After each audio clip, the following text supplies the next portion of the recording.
8 तारीख को माननीय मुख्यमंत्री जी बजट पेश करेंगे। पिछले 7 बार के बजट में भी, क्योंकि हमारे गवर्नमेंट को बने 7 साल हुए हैं और 7 साल की लगातार के बजट में कोई भी एक ऐसा काम हमने नहीं छोड़ा जो जनहित से ना जुड़ा हो, जो इस प्रदेश के विकास के साथ ना जुड़ा हो और जो इस प्रदेश में खुशहाली लेके आने वाला ना हो। उनकी बात यह है कि उनके पास सोच और बुद्धि ऐसी नहीं है कि वो इस प्रदेश की जनता के बारे में ध्यान रखते हुए कुछ बातें बोलें। सिर्फ 4 बात गिनी गिनाई बोलेंगे, कोई भी होगा कि बजट बहुत बेकार है, बजट में कुछ नहीं है, बजट के से लोगों को कोई लाभ नहीं है।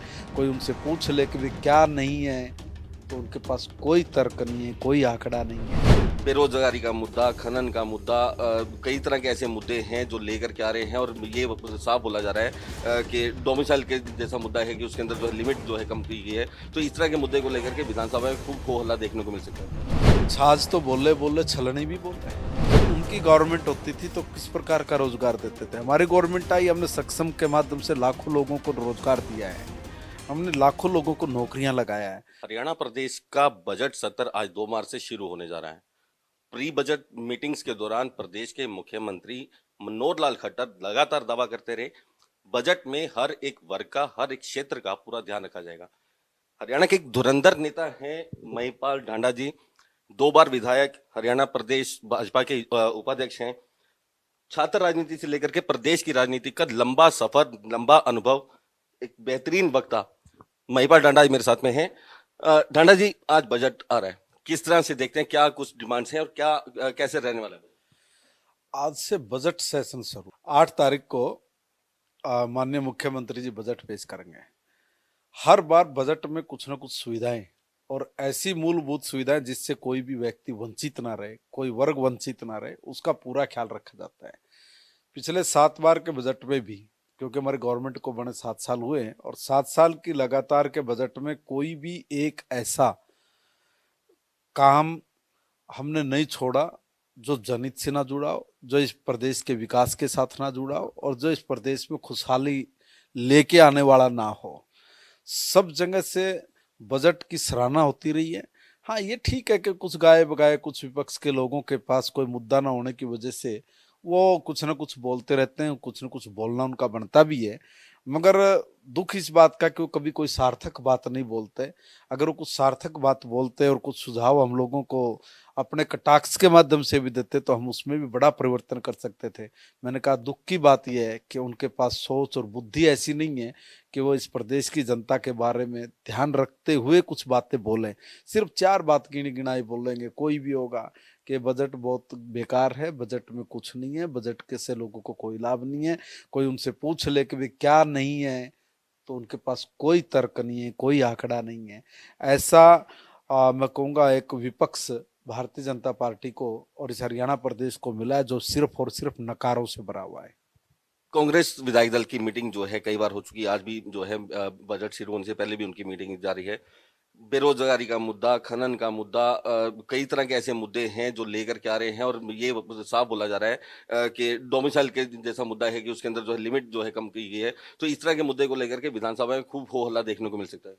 छाछ तो बोले बोले छलनी भी बोल रहे हैं। जिन लोगों ने 10 साल तक राज किया, 10 साल से पहले भी अगर 6 साल छोड़ दें तो 30-32 साल तक जिस कांग्रेस पार्टी ने हरियाणा प्रदेश पे राज किया, वो लोग हमसे पूछ रहे हैं कि रोजगारी और बेरोजगारी की बात करेंगे। उनमें है इतनी समझ? जब उनकी गवर्नमेंट होती थी तो किस प्रकार का रोजगार देते थे। हमारी गवर्नमेंट आई, हमने सक्षम के माध्यम से लाखों लोगों को रोजगार दिया है, हमने लाखों लोगों को नौकरियां लगाया है।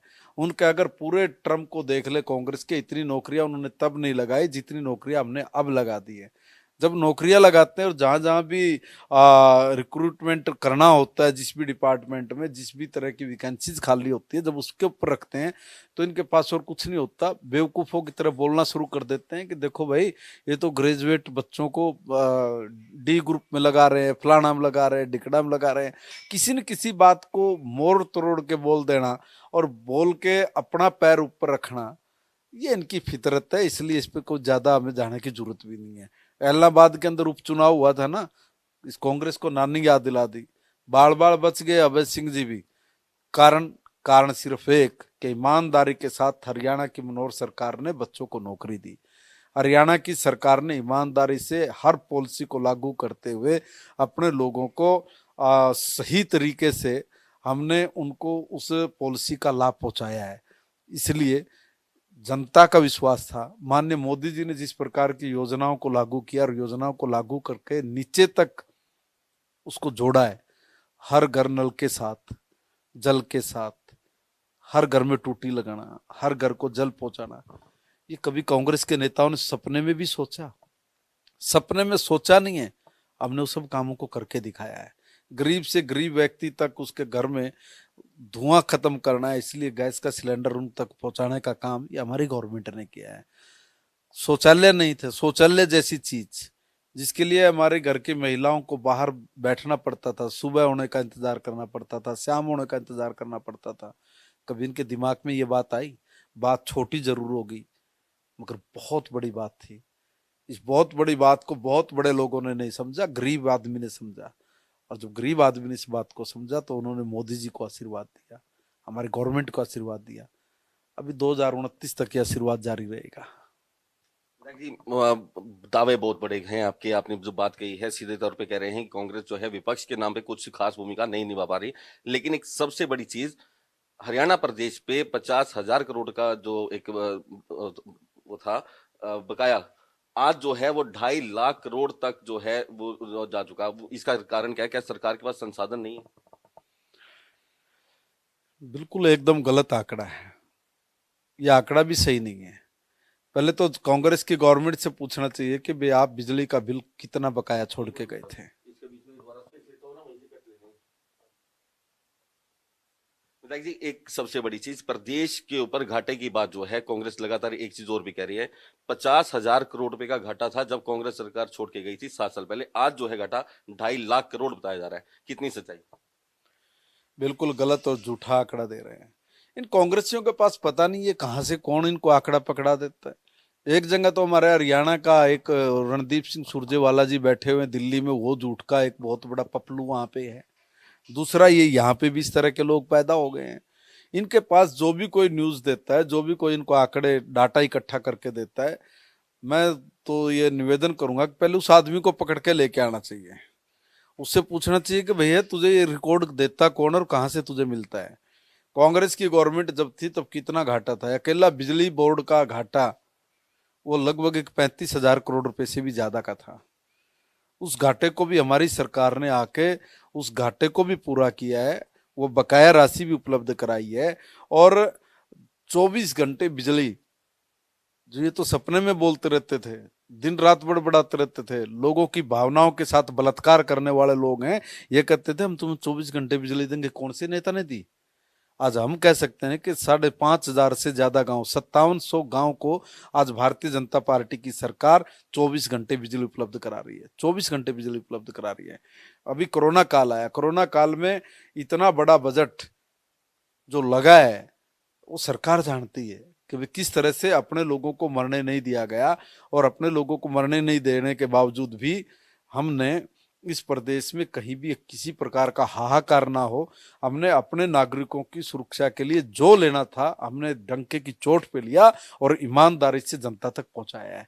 इसलिए इनका तो काम है ये कुछ न कुछ बोलेंगे।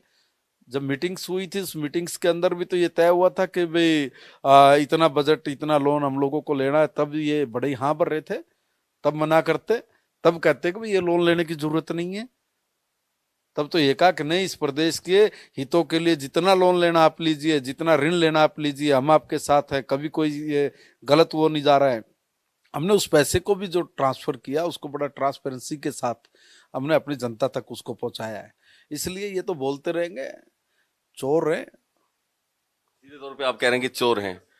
विधायक जी, सीधे तौर पे कहा जाए, कोरोना पीरियड के अंदर, कोरोना काल के अंदर शिक्षा और स्वास्थ्य, ये दो मेन मुद्दे थे जहां स्टेट नहीं पूरा देश बहुत पीछे पिछड़ा है। बच्चों को नुकसान उठाना पड़ा। जो स्वास्थ्य का मुद्दा था, कहीं ऑक्सीजन की कमी और इस तरह के मुद्दे।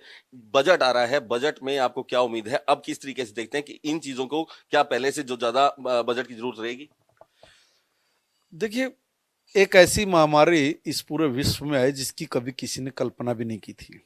जब कल्पना भी नहीं की और ऐसी महामारी आ जाए जिसका डॉक्टर्स को भी इलाज ढूंढने में बड़ा वक्त लगा हो, और ऐसी महामारी जिसमें हम लोगों को भी नहीं पता था कि हमें इस प्रकार से ऑक्सीजन की जरूरत पड़ने वाली है, वेंटिलेटर्स की इतनी बड़ी संख्या में जरूरत पड़ने वाली है। जो जो समझ आती गई बीमारी, त्यों तो उसके इंतजामात भी प्रदेश की सरकार ने भी और केंद्र की सरकार ने भी पूरे मनोयोग के साथ किया है। ये ठीक है कि भी कहीं कहीं कुछ जगह पर इसका इंतजामात करने में प्रॉब्लम आई है, उसको फेस किया है। मगर क्योंकि नई बीमारी ऐसी महामारी के रूप में आई कि जिसको दुनिया में कोई नहीं समझ पाया, ऐसे ऐसे विकसित देश, जिन देशों में आदमी कहे कि भी अगर किसी भी चीज की संपन्नता में कमी नहीं है, उनके वहाँ किस प्रकार का इंतजामात फैल हुए हैं, वो आप लोगों ने भी उसको खुद देखा भी और जनता को दिखाया भी है। मगर अभी सब चीजें पटरी पर आ गई है, और पटरी पर आई है तो मुझे नहीं लगता कि इस भी बजट में क्या कुछ ज्यादा प्रावधान रहने वाला है? मुझे नहीं लगता कि भी किसी प्रकार का कोई और हमें कोई कठिनाई का सामना करना पड़ेगा। इस बजट में बहुत बेहतरीन बजट माननीय मुख्यमंत्री जी हमारे वो पेश करने वाले हैं। जब ये बजट आएगा, आप उसमें देखना, तेल की धार देखना, बहुत अच्छा बजट ये हरियाणा की जनता को मिलने वाला है। हरियाणा के 2000 से ज्यादा बच्चे यूक्रेन में फंसे हुए हैं, उनके लिए क्या प्रयास हो रहे हैं? देखिए, प्रदेश की सरकार भी के पास भी जो डाटाज आ रहे हैं, और जो सेंटर की सरकार पे जो डाटाज हैं, वो सब जो हमारे राजदूत है उनके पास, वो सारी चीजों का रजिस्ट्रेशन कराने के लिए सरकार ने वहाँ के छात्रों को और यहाँ के परिवारों को भी बोला है। सब के सब लोग अपने परिवार के साथ कांटेक्ट में हैं, और सब के सब मैं कहूँगा कि भी सरकार के भी वो सब नॉलेज में है। और इतना बड़ा काम, पहली बार इस देश को कितना बड़ा स्वाभिमान आप ये देखने को मिलेगा कि भाई, अगर कोई इंडियन हमारा जो बच्चा है, भारतीय जो बच्चा है, अगर वो अपना तिरंगा झंडा लेके निकलता है, तो ना यूक्रेन का कोई सैनिक कुछ बोल सकता, ना रूस का कोई सैनिक कुछ बोल सकता है। फिर भी हमारे एक बच्चे की जान गई है, उसका बहुत दुख है। और माननीय प्रधानमंत्री जी ने कल उनके परिवार से बात भी की है। मगर आप ये तो चीज देखिए कि भाई, गवर्नमेंट ने का कितना बड़ा स्टैंड है, कितनी विल पावर है कि कोई भी देश अगर कोई इंडियंस है, उसके कोई हिंदुस्तानी है, उसको किसी प्रकार की परेशानी ना हो, इसका वो भी ख्याल करते हैं। दुश्मन आपस में देश होने के बावजूद भी, वो दोनों देश दुश्मन आपस में हैं, मगर हमारे बच्चों को कोई कुछ बोल जाए, ऐसा नहीं है। तमाम मुद्दों और से उन अलग उन हटके। बच्चों को जी। उन बच्चों को निकालने के लिए भारत सरकार के चार चार मंत्री वहां पर गए हुए हैं, और चारों मंत्री लगातार सब बच्चों के संपर्क में हैं। एक एक बच्चे को लेके आना ये भारत सरकार की रिस्पॉन्सिबिलिटी भी है, और हमारा उत्तरदायित्व भी है, हम उसको पूरा कर रहे हैं। इन सब चीजों से अलग होकर के अगर बात करें पानीपत आपके हलके की, ग्रामीण हलके की, किस कंडीशन में आपने वो हलका संभाला था? आप 2 बार के विधायक रहे हैं और आज मौजूदा स्थिति किस तरीके देखते हैं? जब हम लोगों को 2014 में विधायक बन के काम करने का, सेवा करने का अवसर मिला, उससे पहले गड्ढों के अलावा, बदबू के अलावा, गंदगी के अलावा कुछ भी नहीं था। कीचड़ कीचड़ गलियों के अंदर होता था, कोई सड़क नाम की चीज नहीं होती थी, कोई पीने के पानी की पाइपलाइन तक नहीं होती थी, सीवर का तो सपना ही भूल जाओ। गांव के बहुत बुरे हालत होते थे। सब जगह एक, मैं कहूंगा कि इतना दुर्गति भरा लोगों का जीवन था कि वो लोग नरक में जी रहे थे। हम लोगों ने तय किया कि हम पूरा प्लान बना के यहाँ के लोगों को इस नरक से बाहर निकालेंगे, और पूरे 5 साल हम लोगों ने ऐसी पॉलिसीज बनवाना, और पॉलिसीज बनवा के उसके लिए पैसा जितना भी खर्च होगा वो पैसा निकालना, ये सब काम हम लोगों ने किया है। और हमने आ, उस विधानसभा की तस्वीर बदली है, तस्वीर बदली है, तभी लोगों ने हमें दोबारा आशीर्वाद दिया है। अब फिर कुछ काम ऐसे हैं जो पेंडिंग पड़े हुए थे, हम उन कामों को भी पूरा कर रहे हैं। हमने जीट रोड से लेकर बरसत रोड तक का एक बाईपास, जो सीधा पिछले कुछ काम हमने पिछली टर्म में भी किया था, जो सीधा सनोली रोड पे निकलेगा। एक ऐसा बड़ा सोच के साथ बाईपास बनाना, पानीपत शहर के चारों तरफ बाईपास देना। इसके साथ साथ हमने हर घर में पीने के पानी की टूटी भेजना, शुद्ध पेयजल हर घर को मुहैया कराना, ये बहुत बड़ा काम है। इस काम को हम लोग कर रहे हैं। हमने तय किया कि हम लोग सीवर डालेंगे, हम लोग सीवर भी डाल रहे हैं। हम लोगों ने तय किया कि शहर के साथ के जो गांव लगते हैं उन गांव में भी सीवर और पीने के पानी की जो मूलभूत सुविधाएं हैं, जो पहली नीड है, बेसिक नीड है, हम लोग उसको पूरा करें। हम उसको पूरा कर रहे हैं। हमने तय किया कि हमारे यहाँ पे शुगर मिल, जो एक बहुत पुराना एक पानीपत की डिमांड रहती थी, जिसपे बंसीलाल जी से लेके ओम प्रकाश चौटाला जी से लेके चौधरी भूपेंद्र सिंह हुड्डा जी तक, सब लोग, चौधरी भजनलाल जी तक, सब राजनीति तो करते रहे मगर कभी किसी ने उस पर एक कदम नहीं बढ़ाया था। हमारी सरकार ने 350 करोड़ रुपए का वो प्रोजेक्ट लेके आज वो काम लगभग ठीक है, और 10 मार्च के आसपास में हम लोग उसका फर्स्ट ट्रायल भी लेने वाले हैं। इतना बड़ा एक प्रोजेक्ट वो हम लोगों ने वहाँ पे चालू कर रहे हैं। पशुओं के लिए किसी प्रकार की हॉस्पिटल की सुविधा वहाँ नहीं थी, तो हमने कहा कि भाई जैसे सुपर स्पेशलिस्ट आदमियों के लिए एक हॉस्पिटल होता है, तो ऐसे हमारे पशुओं को भी मिलना चाहिए। तो उसके लिए मैंने एक पॉली क्लिनिक, वो भी शुगर मिल के सामने 48 गांव में, एक बहुत बड़ा मेरा ड्रीम था, एक सपना था, हमने उसको भी पूरा किया है। ऐसे अनेकों अनेक काम है, अगर मैं बोलता जाऊंगा तो बहुत सारे काम ऐसे हैं। टोटल कितना पैसा अब तक विकास इस आपके हल्के के विकास के ऊपर लगा टोटल अभी तक? ये एक बड़ा क्वेश्चन पूछ लिया आपने। मुझे लगता है कि भाई एक 3,000 करोड़ प्लस के काम हमने वहां पे किए। अब ये कांग्रेसियों को मिर्ची लगेगी, और मिर्ची ये लगेगी भाई इतना पैसा कहाँ। मैं इसलिए कहता हूँ कि वो मेरी विधानसभा की सिर्फ गली गली गिन कर बता दे, अगला काम तो मैं अपने आप कर लूंगा। 3,000 करोड़ रुपए आप सीधा कह रहे हैं विधायक जी। एनजीटी का डंडा जो है वो मजबूत होता जा रहा है और एनसीआर में लाने की मांग पानीपत को काफी लंबे समय से रही, लेकिन अब जो है ये कहा जा रहा है कि एनसीआर से निकाल दिया जाना चाहिए, कैसे देखेंगे? देखिए, हमारे यहाँ पे बहुत इंडस्ट्री है। उस इंडस्ट्री के जब सेक्टर्स कटे तो वो कोई व्यापारी ने नहीं काट के लिए थे, गवर्नमेंट की प्लान था, गवर्नमेंट की सूझबूझ थी, गवर्नमेंट ने उनको प्लाट करके रिहेबिलिटेशन में भी उन लोगों को वहाँ पे जबरदस्ती प्लाट अलॉट किए गए, और वहाँ पे उन लोगों ने अपनी इंडस्ट्री को खड़ा किया। आज एनजीटी के नाम पे कुछ लोग ये कहना कि जी ये उद्योग धंधे को बंद करो, ये भी ठीक नहीं है। हम अपने उद्योगपतियों के साथ हैं, और साथ इसलिए नहीं है कि भाई वो कोई हमारा वोटर का उसका मामला नहीं, हम दिल्ली के साथ भी हैं। लोगों की जान बचाना वो भी जरूरी है, मगर उसके चक्कर में अनाप शनाप चीजों को आप लागू करके ये कहे कि भाई जरा ये इंडस्ट्री को बंद करो और ये चीज को चालू लागू करके इसको चालू करो, तो ये भी बिल्कुल गलत बात है। कोई ना कोई बीच का रास्ता, वो एनजीटी कह लीजिए चाहे पर्यावरण मंत्रालय कह लीजिए, पहले उनको बैठ के उसको पूरा का पूरा स्टडी करना चाहिए, और स्टडी करने के बाद ही वो नियमों को लागू करना चाहिए। मैं अगर पूछूं कि भाई एनजीटी में ये जो रूल आया उसमें वो निकाल देते हैं रूल को, मगर वो स्टडी कहाँ कर रहे हैं? सिर्फ एक नेगेटिव पक्ष पे कि भाई हाँ ठीक है इतना पोल्यूशन हो रहा है, मैं ये भी कह रहा हूँ कि इस पोल्यूशन का समाधान क्या, और जो समाधान कर रहे हैं उस समाधान में, और जो आज की डेट में इंडस्ट्री से जो पोल्यूशन जो निकल रहा है उसमें गैप कितना है, वो कॉस्टली पड़ेगा कि नहीं पड़ेगा। हमें दूसरे देशों के साथ भी compete करना है। आज अगर मैं कहूँ कि पानीपत का उद्योग ने चाइना के उद्योग को पछाड़ के रख दिया है, तो उस कारण क्या है? हम लोग चाइना के साथ कभी compete नहीं कर पाते थे, आज हमने उसको पछाड़ दिया है। अगर हमने उसको पछाड़ा है और अगर ये लगता है कि भाई इसके कारण पोल्यूशन ज्यादा हो रहा है, ये बिल्कुल गलत है। ये तो बहुत वर्षों से हो रहा था, तब भी हम लोग उसको compete नहीं कर पा रहे थे। मगर अगर आज कोई ऐसी बात है तो उस बात में कोई और उसका ऑप्शन ढूंढ के हमारे व्यापारी भाइयों को देना चाहिए, ताकि हमारा व्यापारी अपने व्यापार को भी चला सके और इस देश की इकोनॉमी में भी अपनी हिस्सेदारी और बढ़ा सके, और दुनिया के जो बाकी देश हैं उन देशों को भी हम लोग compete कर सके। सारी जो रिस्पॉन्सिबिलिटीज हैं, जिम्मेवारियां, वो जनप्रतिनिधि के ऊपर थोप जाती हैं। आम इंसान जो शहरी है वो कहीं ना कहीं अपने जो उनका जो दायित्व है वो उनसे पीछे हट जाता है।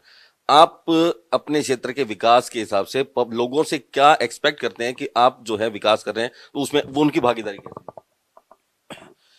देखिए, सारे के सारे लोग जो मैं कहूँगा कि भाई जो इंडस्ट्री चलाने वाले लोग हैं सब सोशल लोग भी हैं। कहीं न कहीं समाज के किसी न किसी संस्थाओं के माध्यम से जब भी उनको कुछ बोला जाता है तो वो उनकी जो एक्टिविटीज है वो मैं कहता हूँ कि बहुत सराहनीय है और बहुत आगे बढ़ाने वाली और प्रेरणा देने वाली भी हैं। दूसरा ये है कि भाई जो इस प्रकार की जो कॉन्स्टिट्यूएंसी में हमारे में जो लोग काम करते हैं, जब उनकी कोई प्रॉब्लम आती है तो जनप्रतिनिधि को ही वो लोग बोलेंगे, और जब जनप्रतिनिधि को बोलेंगे तो जनप्रतिनिधि का भी एक नैतिक दायित्व है कि वो अपने काम को ईमानदारी के साथ रखे, और जिस भी प्रकार की प्रॉब्लम्स उन लोगों को फेस करनी पड़ती है वो सरकार के सामने आके रखे और बताए कि ये प्रॉब्लम है, इसका रास्ता क्या है। तो रास्ता निकालना, और रास्ता निकालने के लिए भी ऐसे व्यापारियों को, उद्योगपतियों को, दुकानदारों को, जो भी जिस व्यापार से संबंधित है, उसके साथ भी एक बार जरा गहन डिस्कस करने के बाद ही हम लोग कोई बात यहाँ पे बोलते हैं, और सरकार उसका समाधान भी करती है। महिपाल ढांडा थे मेरे साथ में, धमाकेदार ऐसा इंटरव्यू बहुत लंबे अरसे के बाद आज हमारे साथ न्यूज ओनली के साथ में साफ तौर पे विपक्ष को झूठ का पुलिंदा, आंकड़े ना होने की बात कहना, आंकड़े हाथ में नहीं होते ऐसी बात कहना, और तथ्यात्मक जो है तरीके जो चीजें हैं उनसे दूर हट करके बात करता है विपक्ष।